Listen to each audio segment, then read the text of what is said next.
I haven't done this in years. I haven't been sitting in front of the camera actually in I don't know how many years, so. But there's always a first time again, I guess. What better way than go back into filming than starting with a book haul actually.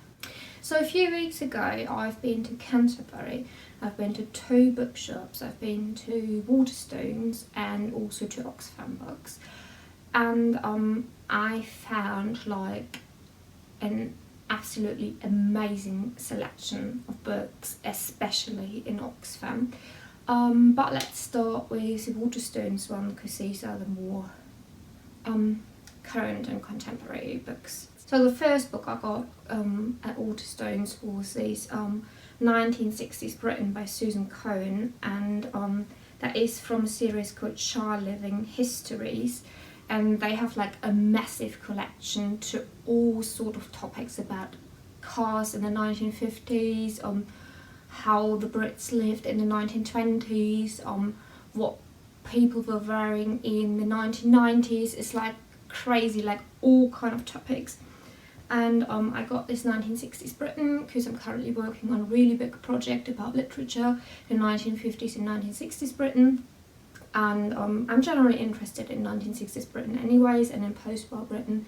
So I'm very intrigued to read this one. Then the next book I got is In Our Mad and Furious City by an author I do not want to butcher the name, so you can read it yourself. And this was on my wish list for quite a while now. I think it is about a group of teenagers, and they get mixed up with kind of like a murder case, and it takes place in London, I think in a council estate. I'm not so sure about this, but I'm really interested in it. It was on my wish list since before it got released actually, so excited to read this one. The next book I got is Milkman by Anna Burns, and this was on my wish list for quite a while too. So I got these 2 books together for the buy one get one half price deal. So that basically was my second book, and I got this one because I think it's set in the south of the UK. So, and I'm always interested in everything that is set in the area I live in, so looking forward to this one. And the last book I got at Waterstones was The Marlowe Papers by Ross Barber, and this is a novel in verse.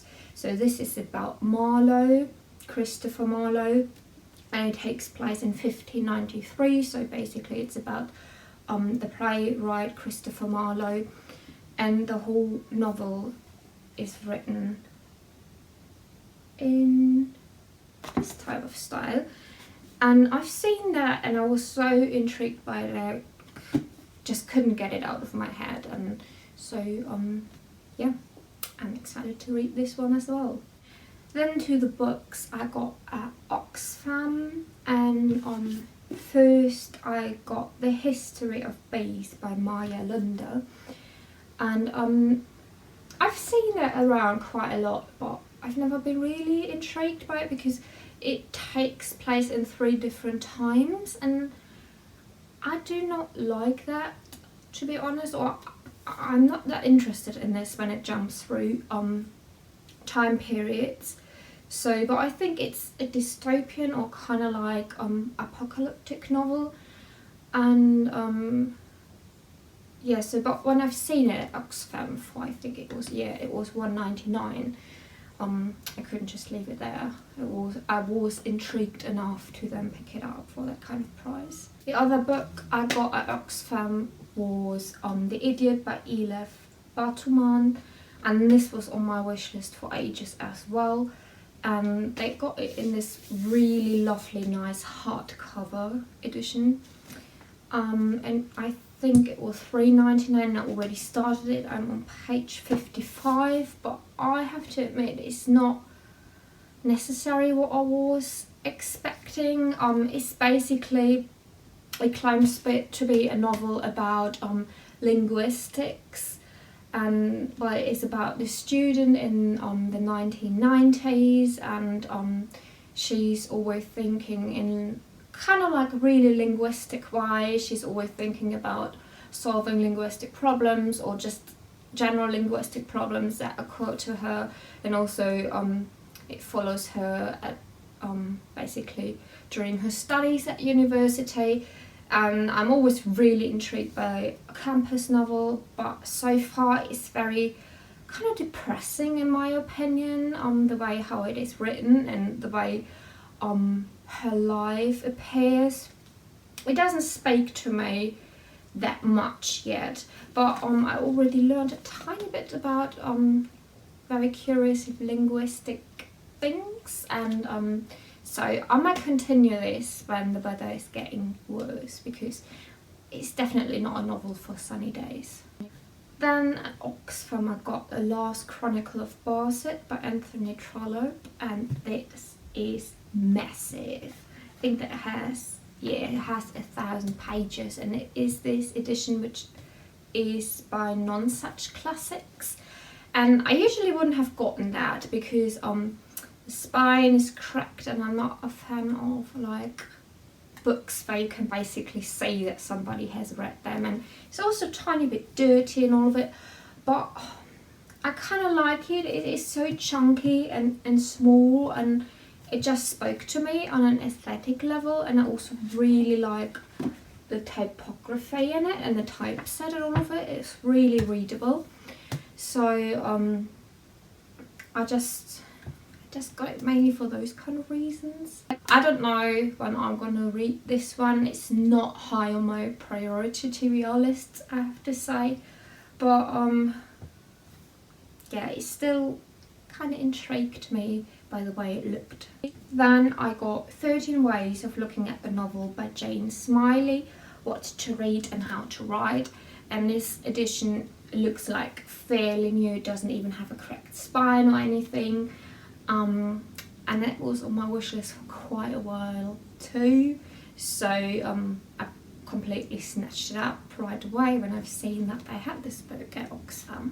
And the last book, which is definitely the best find I ever had, I ever will have, and it just made me so incredibly happy. That book was on my wish list for ages, but I never could justify buying it because it's more like a book you use at uni, and it was really expensive, and I was always like, oh well, it's not really a book, but it's special. So the book is the Norton Anthology of Theory and Criticism, the 2nd edition, and it is that big. And I think new it's about £50 or something like that, and I got it for £7.99, and it is in absolute perfect condition. Like whoever had it before, they just tapped whatever they wanted to read and didn't write annotations or didn't use a highlighter, I don't know what, and this is basically just a really big anthology of essays on all kind of topics. Oh, it was even £6.99, so not even £7.99 but £6.99.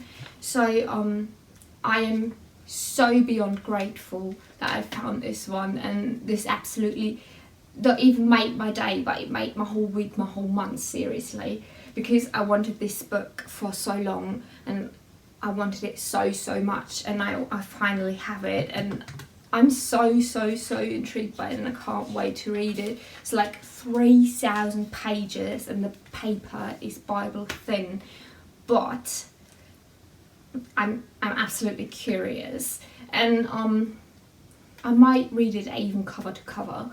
I'm that kind of person who's interested in this book, and this is my Bible now, seriously. That was my Canterbury book haul. I hope you enjoyed it as much as I did, and I really enjoyed being in front of the camera again. I definitely need a bit more practice, but learning by doing, that's what I always say and teach. So I think I go around and do a second video today, so I'm kind of slowly getting in the mood of filming videos again. Hope to see you soon. Bye and happy reading.